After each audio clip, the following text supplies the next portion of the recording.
السلام عليكم ورحمة الله وبركاته. نكمل قصتنا. راهب أبو غضب ويا الباب السادس عشر. لا واقفة على صفحة وجسمي يرجف، أباوع لأبوي شبيه فاقد، يلطم ساعة على راسه وساعة على وجهه، وأنا ما أدري أبكي على أبوي ما أدري أبكي على روحي.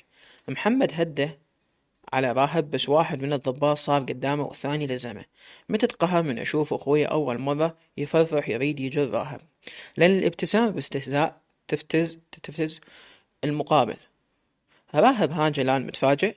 والله كنت أنتظر هذا اليوم فارغ الصبر وأنتظره ساعة ساعة. أريد أشوفك وأنت بهاي الحالة اللي أخذها من أبويا. رجعت بالحلة والمكر، لعبت نفس لعبتك وتعاملت وياك نفس دناتك وحقارتك لهنا، وخلصت وقلت لك رجع المال لأصحابه، وراح تعيش نفس عيشتهم، وراح تتجرب الجوع والفقر والذل مثل ما جربناهم أنا وأمي وخواتي. سعاد الله لا ينطيك حقير، دخلناك بيتنا وثقينا بيك، تالي هيج سويت؟ والله لأشهرك شهيرة وأنبش أبوك من قبر. راهب ما لقيت روحي غير هجمت عليها أريد أسحلها من كفشتها، بس قاسم لزمني والزلم اتدخلت. سعاد ولك جبتها باسم أمك منو؟ أنت أكيد نصاب وحرامي، هسه اتصل بالشرطة تيجي تاخذك أنت والكلاب الجايبهم. راهب وصلت حدي وياه، مرة لسانها متبرر منها. قلت لها إذا تتصلين تسوي لي فضل حتى قدم الملف ما زلمتك العار، وبدل ما ياخذوني ياخذوا وينحكم إذا مو إعدام مؤبد، والعينتين أولادك كل واحد أصكه بتهمة 4 إرهاب، وأطشركم مثل ما طشرتوا عائلتي. والله لخليكم تبيعين علج وباكيتات كنيس بالتقاطع. وانت جلال اسمعني، ما عندك اي دليل ضدي، بس انا عندي ضدك دلائل مو دليل. واحد، غير سوايتك بيه وباخوانك، انت بعثي قديم وتعرف اذا كتبت عنك تقرير اقدر اشمرك بالسجن تعفن بقية عمرك، بس عقوبتك هاي كافي وزيادة. وهاي قدام حجي ياسين وحجي سالم وهم شهود عليك بشهادتهم، اقدر اسجنك هسه بس يكفي اللي اخذته منك. ومن اليوم بنتك تنساه من اليوم بنتك تنساها، فاهم؟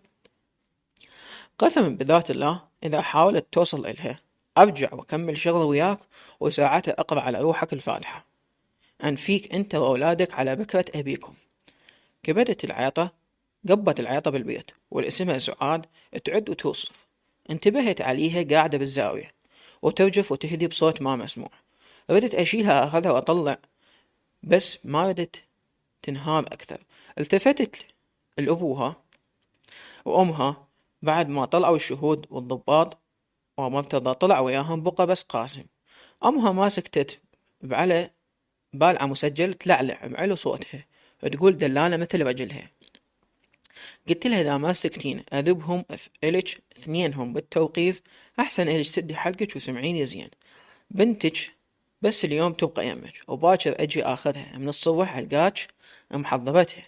وإذا ما نفذتي كلامي تعرفين إني ينتظركم شك، وماكو داعي أعيد لكم. سعادة قصيدي إذا أنت ابن ضياء، لأن مستحيل أجبتها تكون أمك، لأن ضياء ما كان متزوج غير أمل أحلام. راهب وهذا الناقصني أجيب أمي أدوس بساط الكتل زلمتها، ولك هواية عليكم أجيب لكم وحدة بتليل جبتها من بيوت الدعارة، لأن هذا مستواكم. سعاد بالله ثم والله إذا ما أحرق قلب أمك بيك مثل ما حرقنا وأبوك ما تسمى سعاد. راهب أتمنى ألزمك إلا أمسح بيش القاع مرة كبيرة، رجليش بالقبر يسويلك زين، الآخر تج وجهك مطرود النعمة منه. محمد احترم نفسك وحكي عدل ويا أمي أختي تطلقها ورجلك فوق راسك. راهب ولك قلبي وارم منكم، والشيطان متربع براسي، سد حلقك لا أوكلك تبن. حكاية مني ألزقك تهمة أخليك تحلم تشوف الشمس. أختك مرتي بالشرع والقانون، بس جرب تفك حلقك وتشوف شنو أسوي بيكم.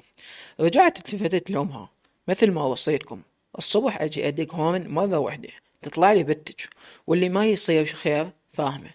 تركتهم ما وطلعت، وقبل ما أوصل الباب شفتها على وضعها. ردت أرجع بس قاسم أشيلي بما أنا عوفها اليوم.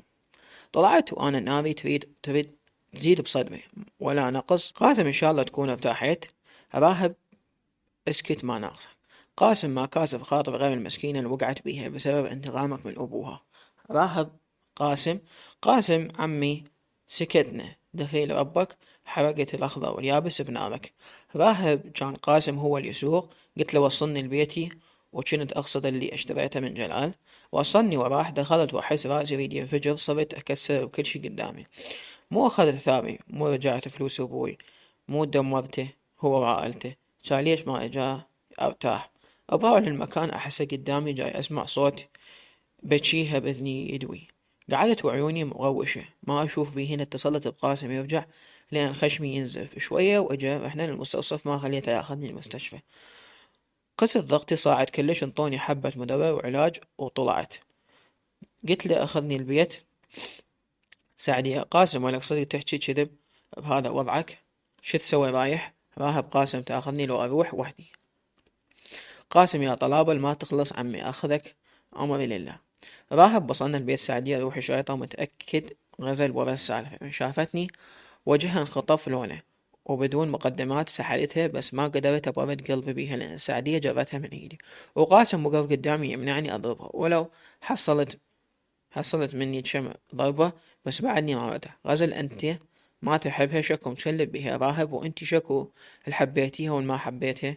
مرتي هاي أحرق أهلك وعشيرتك نفر من نفر إذا جبتي طاريها على لسانك. غزل هسه صارت مرتك، مو أنت بيها لو بس تفرح هواية، لأن مو بسهولة تخلص مني، وما تعرف شنو ضمت لك، والله لا يخليك تجيني برجليك وانت الممنون. راها بدت ارجع اسهلها، بس راسي مسطول وصوتهن عالي وسطرني بالزايد. عرفت ان طلعت للبيت مكفيني. رجعت للبيت مالي نفس، اصعد لفوق ما اريد اتذكر شي. بقيت جوا نمت على الغنفة، وقاسم ما قبل يعوفني، بات يمي. الليل كله افكر بيها ومنتظرها ما يطلع من بالي، منظرها ما يطلع من بالي. ليش هيجي سويت؟ ليش هيجي دمرتها؟ شنو ذنبها؟ جبيت الموبايل مثل كل يوم، ضحكتها ترن من الاتصل بيها. اشتاقيت لها، تمنيت اخليها بحضني وابكي واقلها منو انا.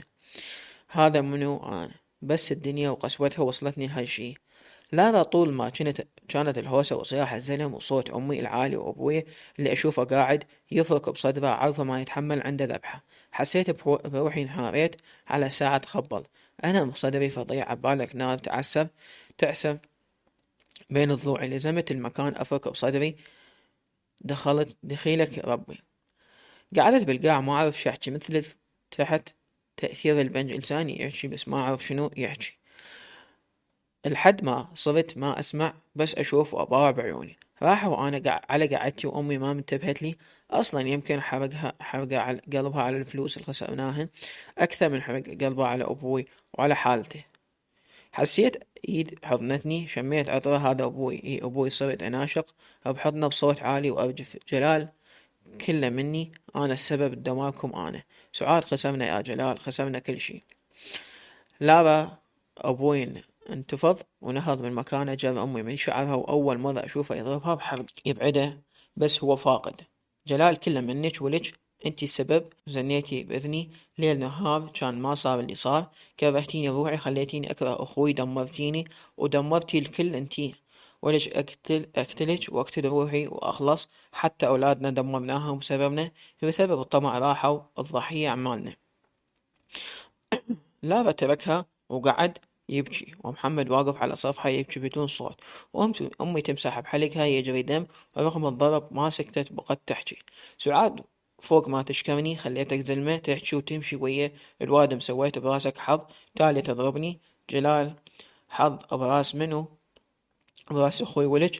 صرت بي حظ براس اخوي، تعبت بتعبه شقا عمره.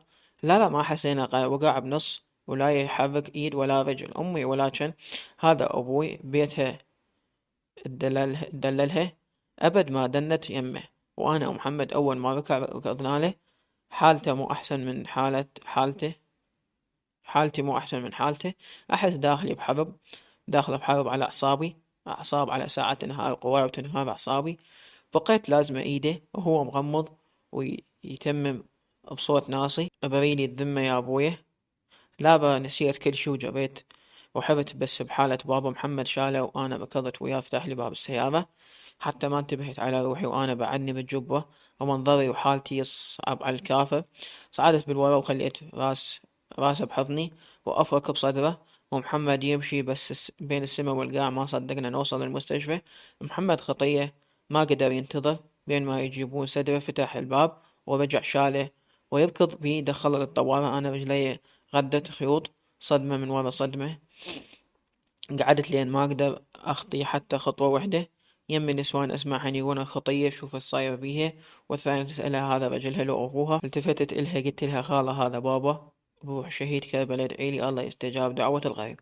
جيت أحكي وأبكي، انقهرت على حالتي. مرة كبيرة قعدت يمي بالقاع بعبايتها، طلعت بطل ماي وغسلت وجهي. المرة كان حنت وأمي ما حنت ولا اجت ويانا، وقالت هذا زلمتي. المرة قولي يا أخا بالله يا الله خلا إن شاء الله ما بي شي. لا بكيت وقلت لها عند ذبحة ما يتحمل أكثر. المرة ربك رحيم بعباده، كل ما يصيبنا إلا ما كتب الله لنا. لا تخافين يمه وصيري قوية، بدل ما تبكين الله سبحانه وتعالى استجاب الدعاء اللي ويا دمعة صادقة وخشوع. لا بالله يا الله يا الله رحمتك. ظل واقف ويا محمد، وبعد تشخيص الدكاترة قال صاحة السكر عنده 450، واليوم ما نقدر نطلعه.